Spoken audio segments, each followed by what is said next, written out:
Thomas the Tank Engine had had a very busy day.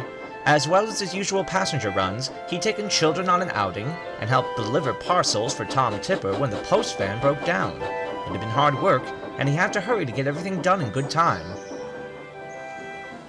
By the time he got back to the shed that night, he was exhausted. Edward could see how tired Thomas looked. "If you didn't rush around so much, you could manage much better, Thomas. Rushing around gets engines into scrapes. You'll still manage to get the work done if you slow down, and better still, you wouldn't be so exhausted at the end of a day." Thomas didn't want to listen to Edward. "Going fast is fun.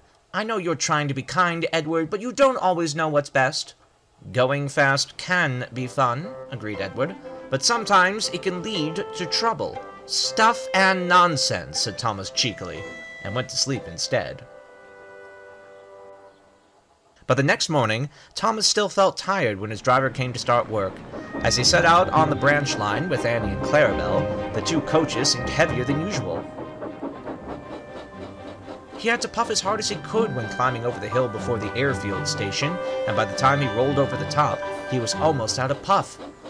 "Maybe Edward was right," Thomas wheezed, and slowed down just a little bit for the rest of the journey.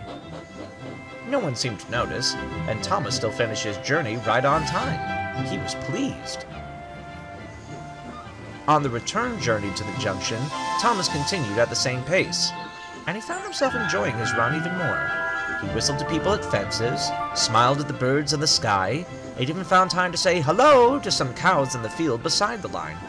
"This is lovely," he puffed to himself. Then there was trouble. Up ahead at the level crossing, a lorry was stuck on the line. One of its wheels had come off, and the vegetables it was taking to market were everywhere. Thomas had to stop before he collided with it. He braked as hard as he could. His brakes squealed as he went slower and slower, but the lorry got closer and closer. "Oh, my wheels and coupling rods!" cried Thomas. "I have to stop!" With one last big effort, Thomas came to a halt just in front of the lorry. "Well done, Thomas!" cheered the driver. "You stopped just in time. What a clever engine you are!" The lorry driver thought so too. "If you hadn't stopped in time, there could have been a very nasty accident." The passengers leaned out of the windows, cheering and clapping for Thomas. He felt very proud of himself, and it was all because he'd listened to Edward. That night, Thomas apologized. "I'm sorry I was cheeky, Edward. You were right. I enjoyed going a bit slower today, and better still, if I had gone any faster, I might have hit that lorry." "Well, I'm glad you didn't," said Edward. "Sir Topham Hatt says you were a real hero." "And I learned another lesson today, too," finished Thomas. "You do know best, Edward."